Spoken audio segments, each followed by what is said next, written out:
Perfect. So thank you everybody for joining us today. Welcome Anna. Uh, Guys, I got to meet Anna a few months back on LinkedIn and discovered her post, discovered her content, which is mind blowing because when the way she spoke about personalization, which is very personal to me as a company, Kui, what we do, but the way she tried to explain things and made it very simple and how she is one of those leaders that I look up to, when I look at LinkedIn and how people actually make it simple. The first person who I could think of to come share the dice with us and talk about personalization was Anna. So thank you, Anna, for agreeing and coming here today. Uh, what we have realized that, again, working with e-commerce in the past years, talking to different merchants, etc., I want to let you know that one of the first app on Shopify for personalization was in 2014, since 2014. And the overall penetration of that app is 0.3%. Okay. Just goes to show that we might call personalization, as everybody talks about it. There are claims of Deloitte and Forbes saying 80% consumers want personalization by default and all those things, but still the number of sellers and online retailers trying to use personalization tools are very, very scarce. And there is a major reason behind it, because personalization comes with a lot of myths.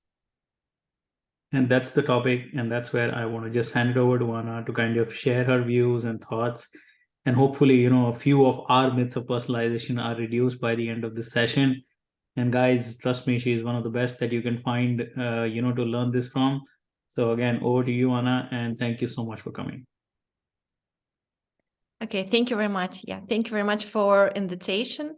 And I agree with you that this topic is not, it's not so popular because usually all other speakers usually speak about personalization, like value, A/B testing, and other things. And I think that the topic about myths of personalization is very interesting. And I think that's why I want to speak about it, because my experience covers a lot of different sides. Because I worked in Giants, and also I work from customer side, from agency side, from technology side. It means that I can, I gathered a lot of different opinions, barriers, limits, and different people understanding of personalization. That's why when I was full of this information, I decided to write this article and to combine all this think in 10 principles, 10 myths. Okay, I want to share my slides. Okay, can you see it? Yes, Anna. Go. Perfect. Okay, I just want maybe to one more time to focus on the topics, and we will speak today about myths of personalization. And I just want to highlight that these myths based on my experience, and it's very important to understand that you can maybe think, or maybe you got a lot of different myths, and I will be happy that if you can share it with me, and maybe in this chat or in LinkedIn, because I'm sure that in the nearest future I can write next 10 personalization myths, because a lot of things changed in the world, and it will be very interesting to understand what myths we have now. And because these myths, I think I collected previous year based on my huge experience. That's why something could change. And also, as I said before, it based on my experience. This is important, that it's not maybe some common thing on the markets, and that I want just to share with you my life, my story, and my experience in personalization. And yes, I'm a co-founder of Sierra on Personalization Academy, and also author of Personalization Talk Series, where I speak with different experts across the market, from companies, from some solutions company, from agencies, just to show the personalization world from different, from different visions. And I really like to speak with real people, not just, to check insights or reports on to see some best cases, but to speak with real people, what they understand by personalization, what problems they have, and other topics. And just a small introduction. It's my story. I called it my story because it is, I think, it is my story in personalization world, because I think I'm fully personalization person. I'm fan of it. And mainly I have experience in CRM industry, and I worked in different corporations like PepsiCo, Philip Morris and Otto Group, and also in IT consulting company. And I was responsible for customer management, customer success management in IT consulting company, focus on zero and personalization. And we were best partner by Dynamic Yield and Algolia in CIS and Eastern Europe. That's why I worked with personalization in companies, in agencies, and in solution companies. That's why I have, some kind of mix, different vision of personalization, different projects and different frameworks. A lot of companies, different companies used. That's why I try to share with you my experience. And also, I'm a mentor of women in tech and also global marketing advisor. But personalization and zero, I think for the last 7 years, 7 years, I have the main focus on zero and personalization. And here you can see that I launched more than 20,000 campaigns for different companies across the world, for different industries, not only e-commerce. And as usually, yes, we discuss personalization in e-commerce, it also fintech, services, banking, and other different industries. And as I said before, why I want to cover this topic about myths, because it's not so popular. And I was involved not only in projects for personalization, I also was involved a lot of sales meetings where we had to show how you can use personalization, where we had to have a lot of arguments why you need to start to work with personalization. That's why it means that I met a lot of different people with the different visions, with different barriers, and I tried to collect it. And I want to start from first myth, and today I will go step by step. I will go step by step because we have 10 myths, and yes, I think it's only a beginning. That's why we can also collect other, as I said before. And myth number 1, it's the personalization is the customer's name in the email.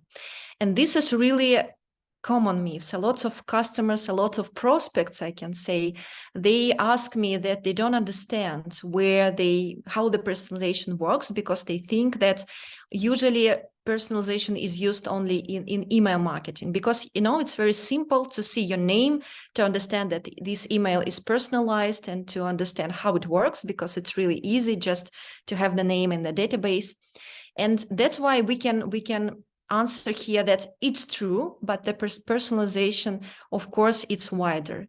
It means that we can personalize everything, including content personalization, omnichannel personalization. Even we can work with offline if we have some digital products there, or even just offline to use some personalization instruments and tools there.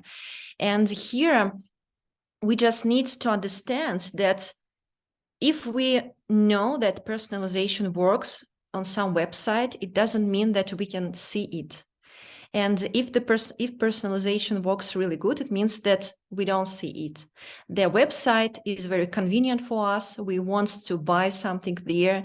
We easily can find something we want, products, some maybe search works really great, and we can find something that is really relevant for us.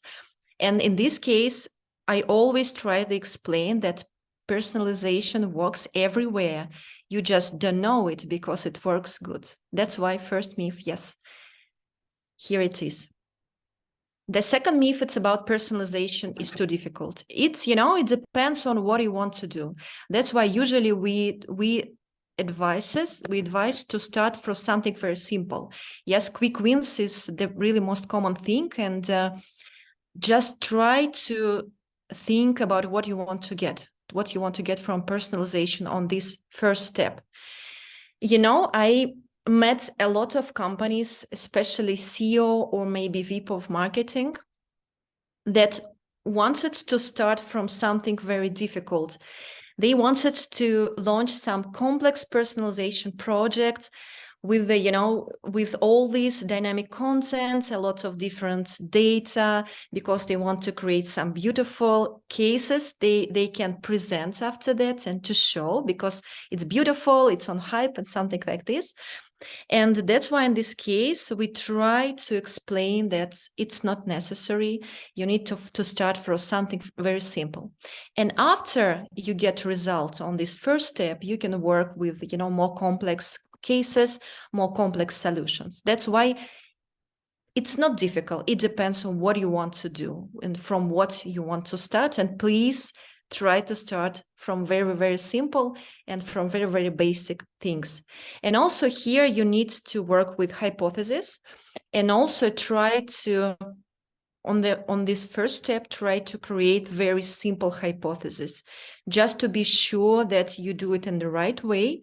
And you use templates, that what you want to change, what is your main audience you want to work, what is your main page you want to work with, what is your main KPIs, just to create this, templates in this good way. Oh, just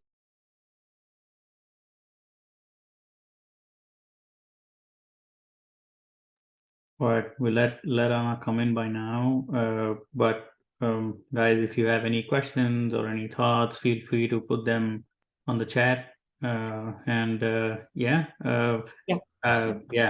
go ahead, please, Anna. Yeah. Sorry, just a small things on my side. Okay, and myth number 3, its company has to have a dedicated department to launch personalization. It's also not necessary. And I met a lot of companies which have, special groups for personalization products. And usually these groups consist of different persons from different departments, from product team, analytics team, CRM team, marketing, and UX, for example. And it means that if you're only in the start and you want to start to work with personalization, you can start to launch this project with this small team, and maybe you can attract to this team some, proactive guys who wants to expand their expertise to try something new. And also after that, when you will increase your personalization maturity level, you can create specific dedicated team. And what we can see now, and now currently, I do some research in personalization area based on different roles. I try to understand how you can get some promotion personalization area, what is responsibilities, and different things like this. But I think that what is important is to find a leader, to find somebody who can be responsible for this project, who believes in personalization, and who can lead this team in the beginning. And I think this is more important than to have some dedicated department, to hire some experts, maybe some to spend some additional money for this department. You just need to have this leader. And I know also that you can, as an option, you can hire maybe some agency. It's also like an option you can use. It depends on what you want, what is your level, and also on your timing, on your deadline. Maybe sometimes it's easier to have a combination, to involve your team, proactive guys from different departments, and also to have 1, 2, or 2 experts, external one, who can help you to launch it maybe very quickly, and to help you with this personalization roadmap in the beginning. It's just up to you. And I recommend here just to compare different options and to choose what you want to do on this first step. The fourth the fourth myth, it's about personalization requires complex technologies. It's one of my favorite one, because now we have a lot of different solutions and a lot of level of complexity. But what I see now that and also, yes, technology, and I think Shwetank can also edit something for it, that what I see now, the trend is to create solutions which can be very easy to implement and very easy to work with, to have a lot of templates you can use easily without, any complex integration, any complex things. For example, you don't need to know some, I don't know, web development or some specific knowledge, to have some specific knowledge. And what is important to understand also, what is your level of personalization maturity and what you want to do in the beginning. If you want to start from omnichannel personalization, you can use some, for example, marketing automation platform, maybe to start from, I don't know, triggered emails, so just add some recommendation widgets in your email. Or you want to start from just personalized pop-up or some maybe, yes, widgets just to work with customer journey on website. And after that, if you want to go deeper to personalization and to work with the complex algorithms in product recommendations, or to have some omni-channel personalization, including your offline stores, of course, it will require maybe some complex solutions, some complex technologies.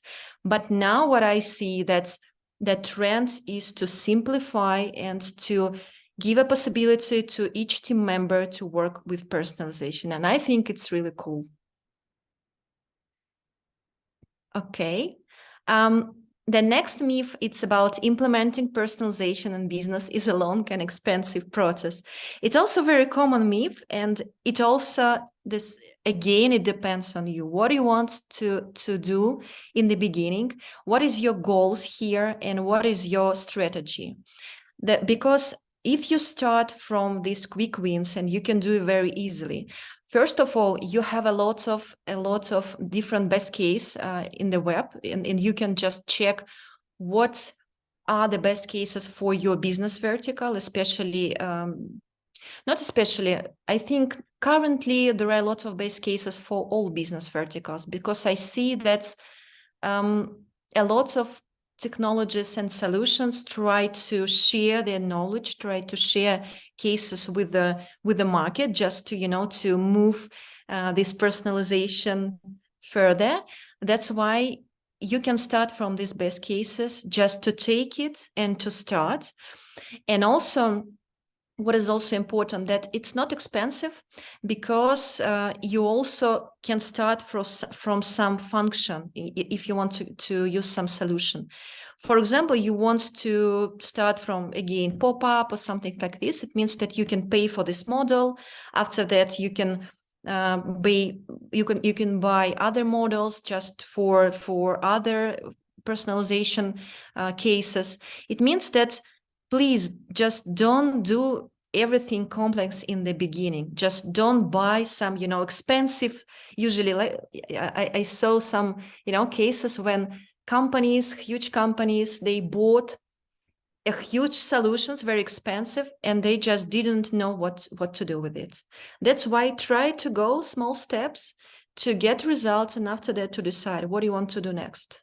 That's why, yes, it's not long and it's not expensive. The next one, it's about personalization value can't be measured. It's also a very common thing, and I'm sure that the problem is not on personalization side. The problem usually is that in the beginning of the project, company usually doesn't understand what main goals they want to achieve. That's why it's very important in the beginning to clearly understand your KPIs, what main KPIs and what main metrics you want to use in personalization. For example, it's not only about conversion rate. You need to think about proxy metrics, some adds to basket, add to wish list. If we talk, for example, about product page, maybe some metrics like subscription rate and other thing. And you need to have this list of metrics you want to use in different personalization cases. And also, what is important, that you need to involve your analytics team in the beginning, not for checking, each campaign with your analyst. No, you need just to validate in the beginning what you want to use. Is it internal solution or external one? If it is external one, you can do with your analytics team maybe some series of AA tests just to be sure that they believe in these numbers and you can work with this analytics by yourself. I mean, like a marketing guy. And also, if you want to go further and you have some specific business and you need to see personalization results, for example, in different attribution windows, and these windows aren't available in your external solution, you can use also your BI system. It means that you can transfer all information from external solution to your BI system and just to check your main metrics there. It's also okay. And I can say that there is no any right answer for measurement. You just need to think about it in the beginning, just to confirm it with your team, with your management, just for everybody and understands what you will measure. And after that, just to start from something and maybe to add also new metrics. Because usually I recommend to always to add some additional metrics to your test, because usually they help to get some additional insights. For example, if you work with the CTA on PDP and you want to use a main metric like adds to basket metrics, I recommend to use also adds to wish list, for example, and also something more if you have some interesting functions on the PDP, because usually you can get additional insights, especially if you have different tests on the PDP and you want to analyze it in the end. Sometimes you can get really interesting insights based on other metrics. And I think it's really interesting one. And I'm sure that when you see, different insights, you can create different patterns, you can create different user behavior, and sometimes to see very unusual things. That's why I recommend to use different metrics to align with your team, and also BI system. It's also okay if it's required in your business. The next myth, it's about all practical personalization cases are obvious and already known.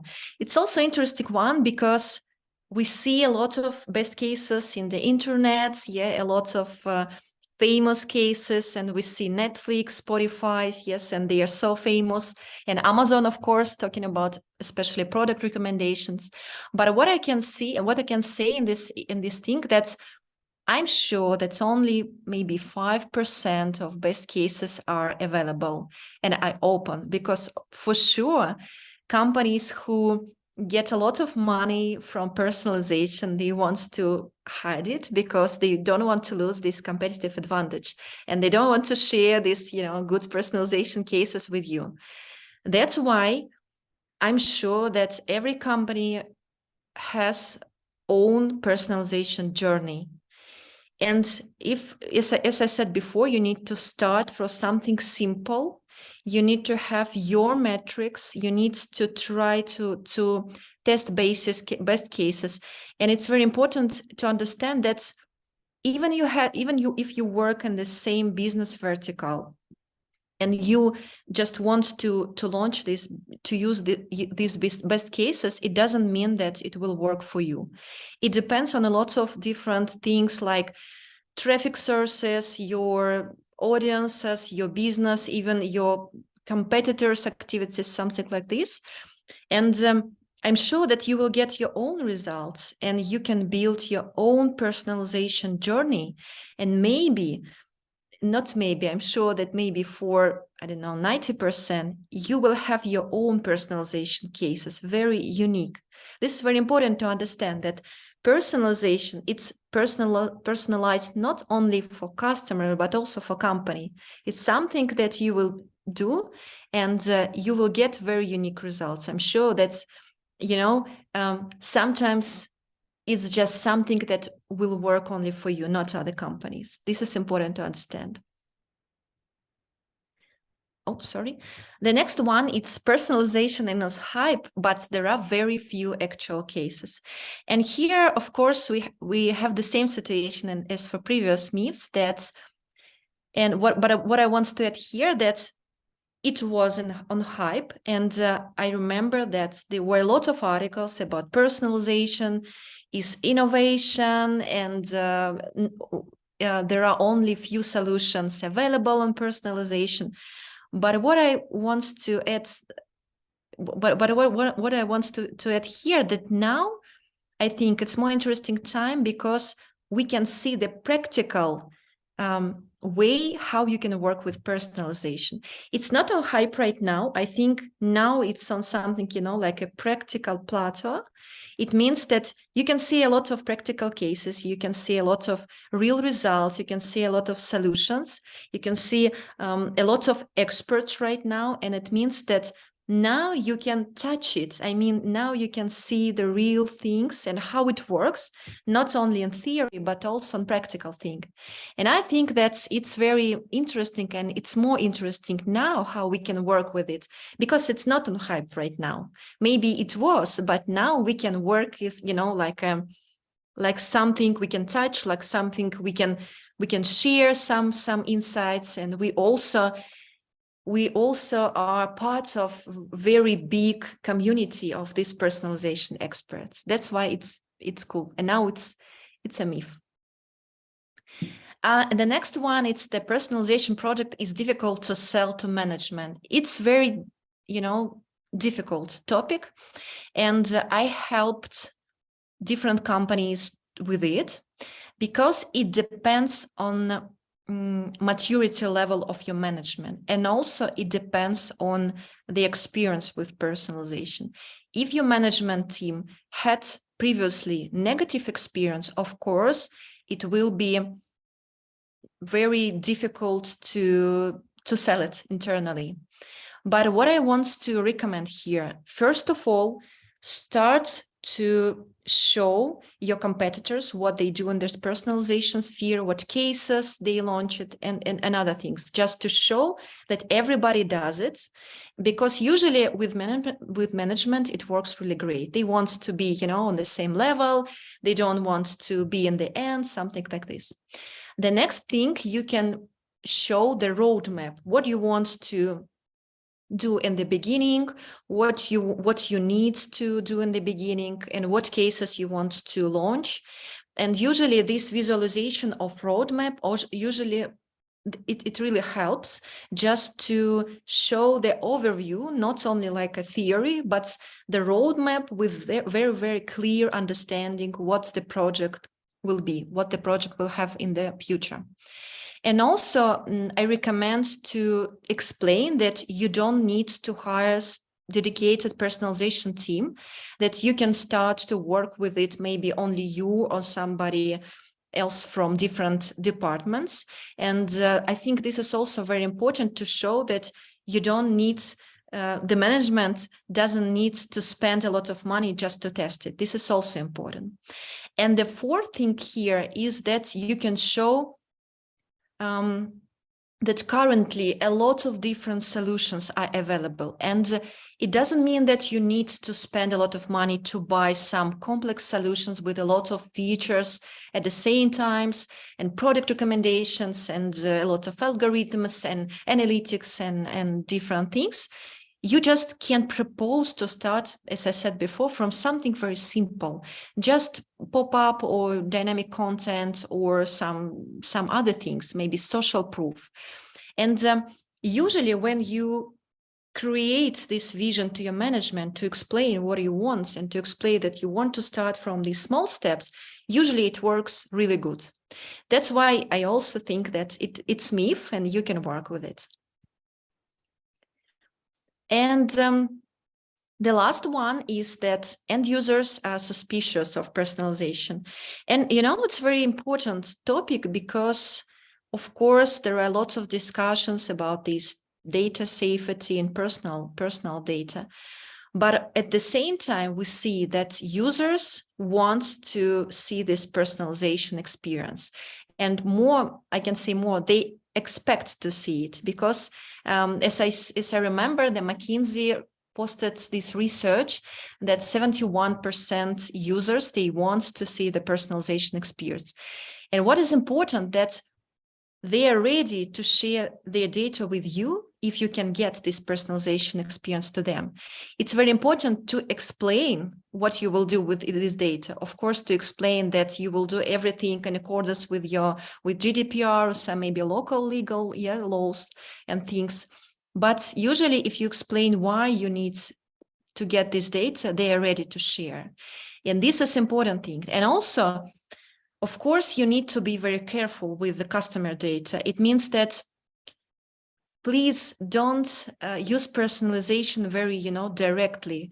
Don't write something like, I don't know, Anna, we know everything about you. We want to share these products for you. And maybe, it's some tricky product there. It's very important to find this balance between personalization, between some marketing activities, because what I see now in social media, that everything is so personalized that customer is in the bubble. The customer gets only information too personalized for him. And I think that sometimes it's not so good. That's why I prefer to find this balance. Yes, personalized thing and personalized main important things for convenience, for better customer experience, but also try to implement there some marketing activities to show some new products, some new features, maybe to expand this customer experience.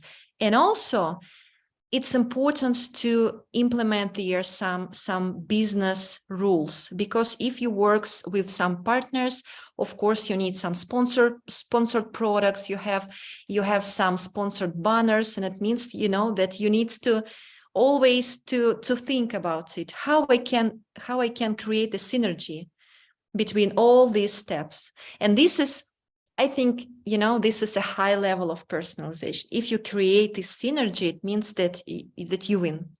That's why this myth is, it's very interesting, and it's the last one in the end. And also, from my side, it's all. I just want to show here that, yes, this is article about 10 myths. 10 myths of personalization, and I'm sure that maybe next year or maybe in the end of this year I also need to continue these myths, and just to create the second part of 10 myths of personalization. And please share myths you want and maybe you met. I will be really great to hear it. And also you can read about this and more on our LinkedIn page, and just to write me, because I really love to share different insights, thoughts, and I'm very open to it. Yeah. Perfect. Thank you. Thank you so much, Anna. I think that was fabulous.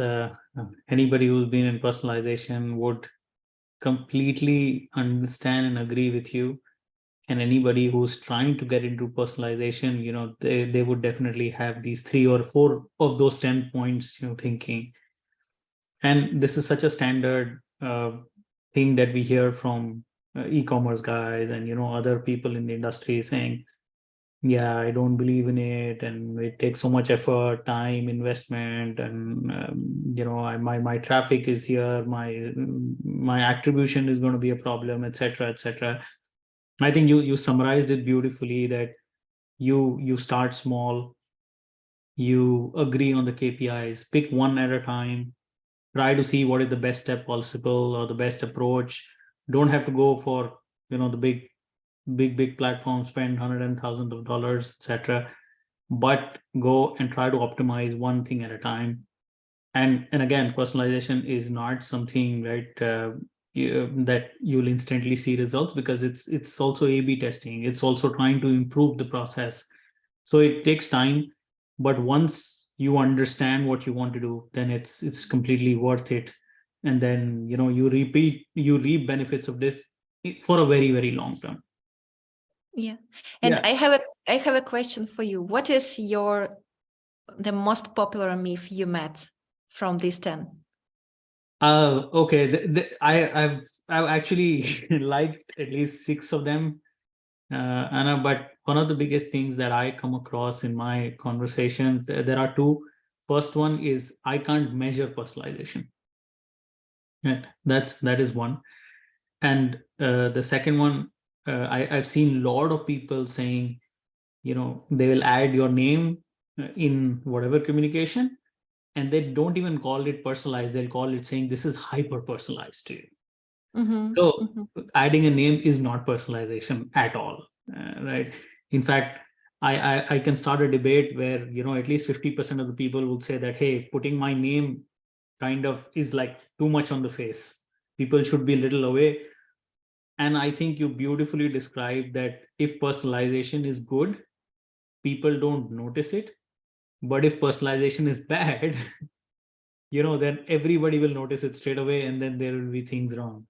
So that just goes to show that personalization is so embedded in our daily lives now that once it's not there, we kind of straight away notice it, and that creates an impact. So lovely 10 points, Anna. Thank you so much for it.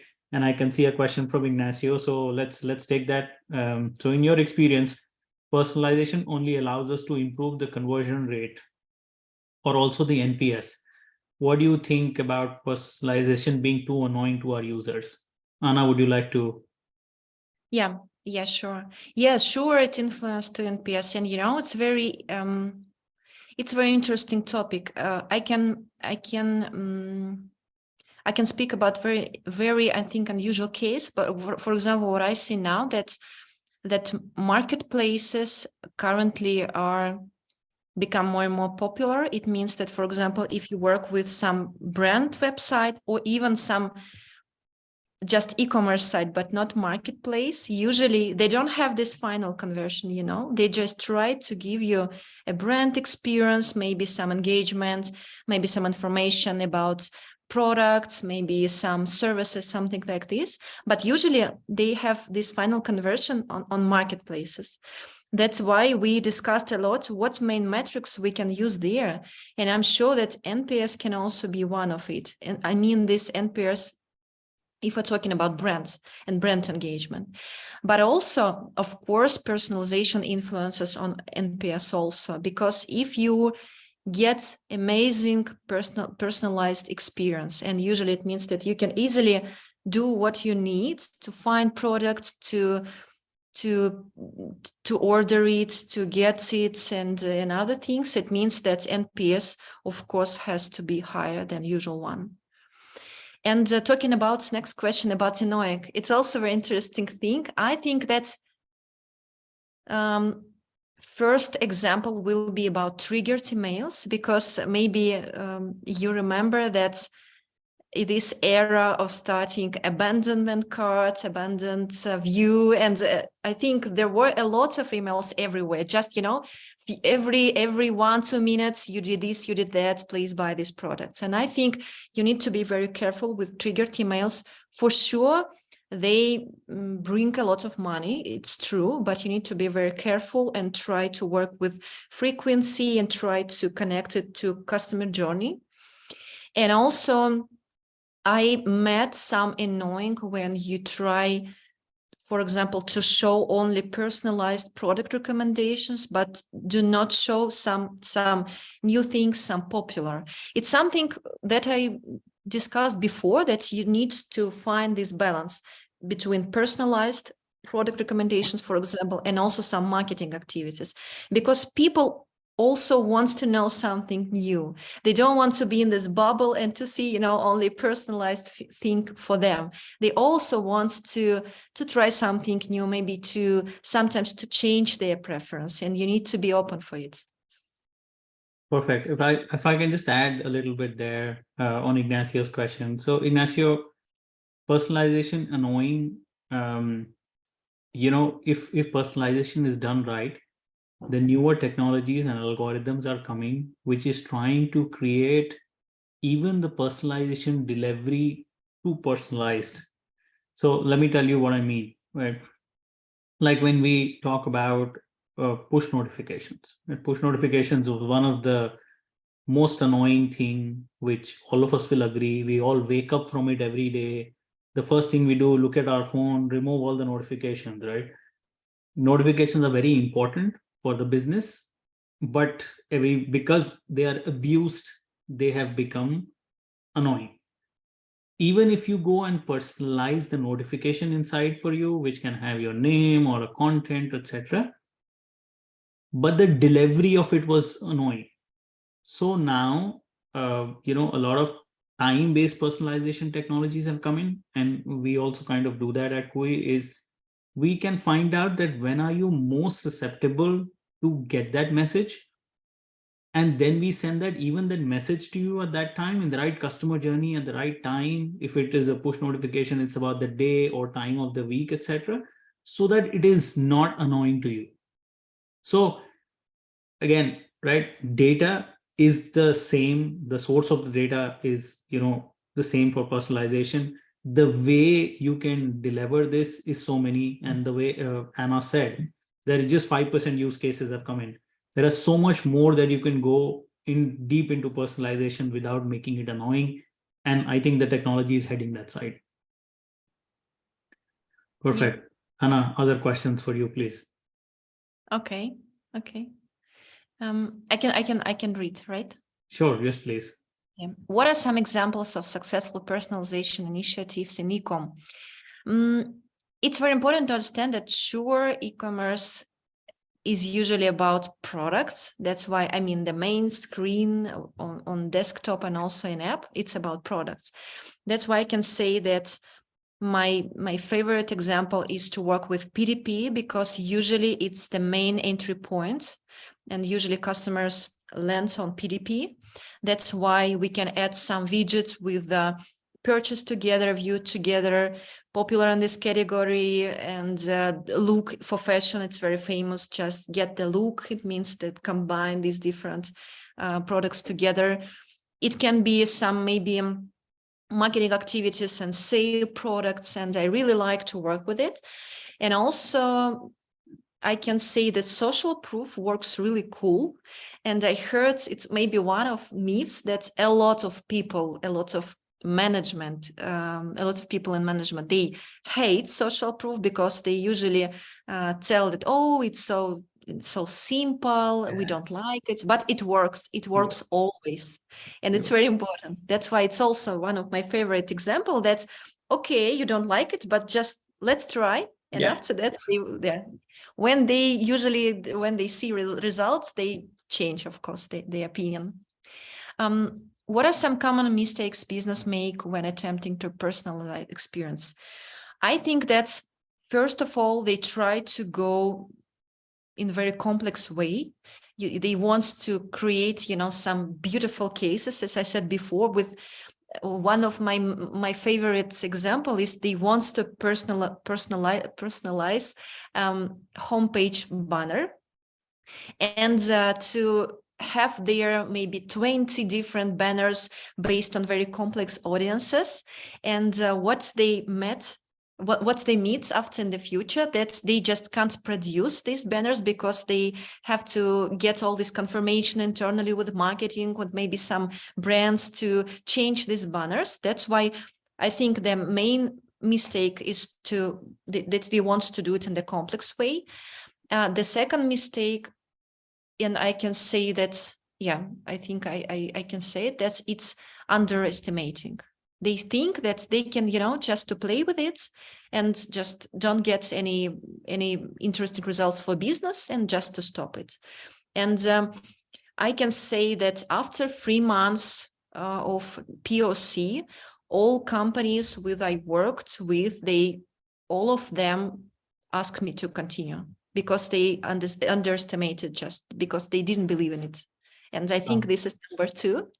And number 3, I think it's about solution. Yes, because everybody thinks that, oh, it's complex solution, personalization, it's about data science.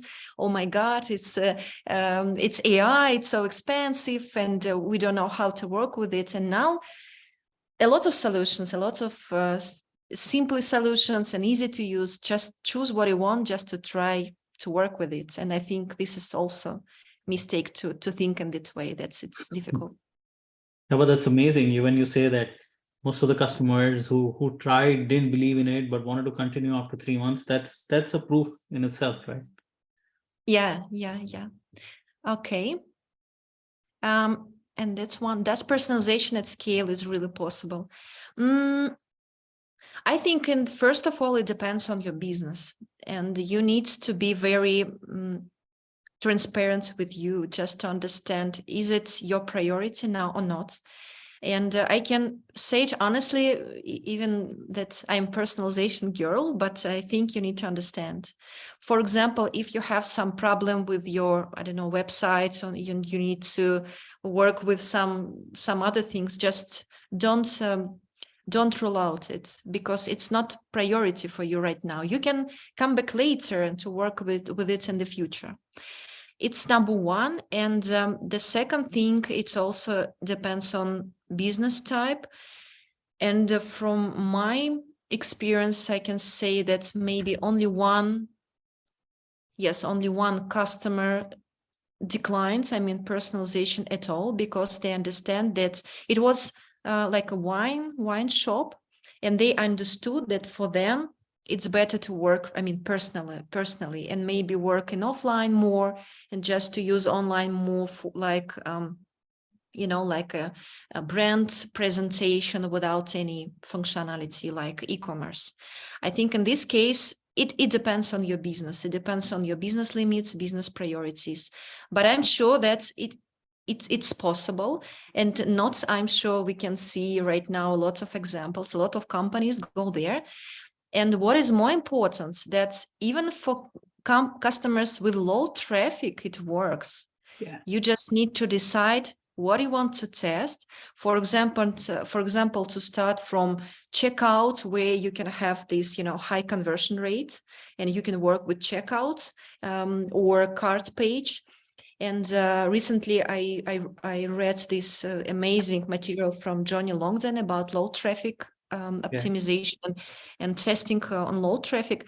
And even in this case, you can work with personalization and also to scale it. I think it's amazing.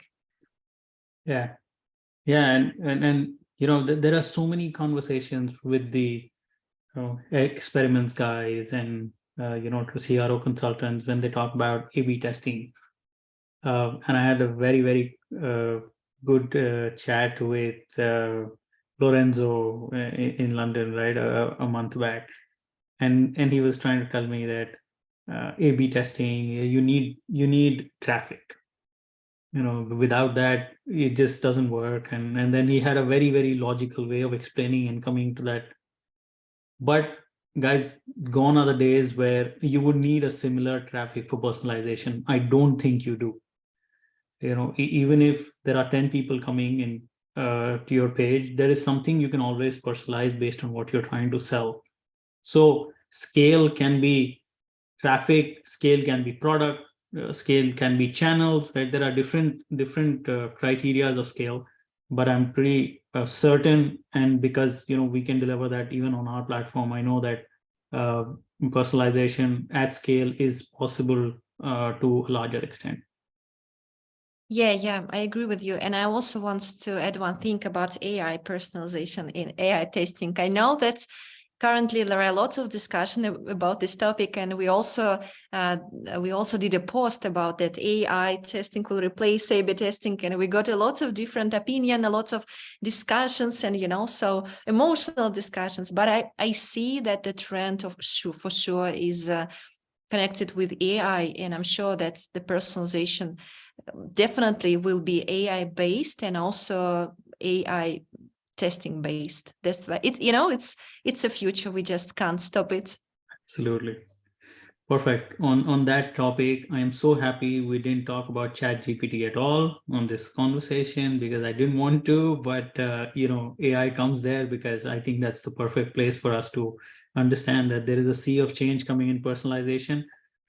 But one of the biggest things that we have seen in personalization, and in my opinion, is having your product or e-commerce attached to Google Analytics is amazing, because Google Analytics takes the data, but then you need people to go and access to the data, slice it, dice it, draw insights from it. So I think more and more tools are going to come, and the platforms are going to come that can automatically gather the right data, mine it, and give you insights in a pluggable form so that you can use that right away. And that was one of the biggest motivation why we started building Kui that we do is uh, most of the people we work with, they don't understand data, they don't have money, they don't have time, resources, etc. And the availability of this clean data, how you marry that together with the design, is where personalization gets formed. And I think we are on that edge of technology now taking over, everybody becoming digital first. 80% of right your shopping to everything now is on the mobile phones. So personalization is going to play more and more impact. And yeah, and I'm sure we'll look out to Anna again in the coming months to see what exciting things are going on, and what are the trends, and how can we all keep abreast with it.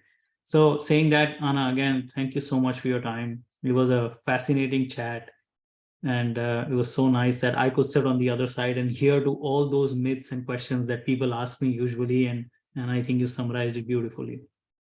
Yeah, you can use this article, like a manual, like a guide. Okay, this question, this myth, yeah, answer this way. Indeed, we will. And really, really appreciate that. So guys, feel free to reach out to Anna in case she can help, because I know she can, and she's very approachable, very helpful as well. And looking forward for you all interacting with us in case we can help in anything. Otherwise, it's all learning together. And again, thank you so much, Anna, again, and hopefully we do this again soon. Yeah, thank you very much for you, and for other people who stay with us today. Thank you. Okay, thank you. Bye. Yeah, goodbye.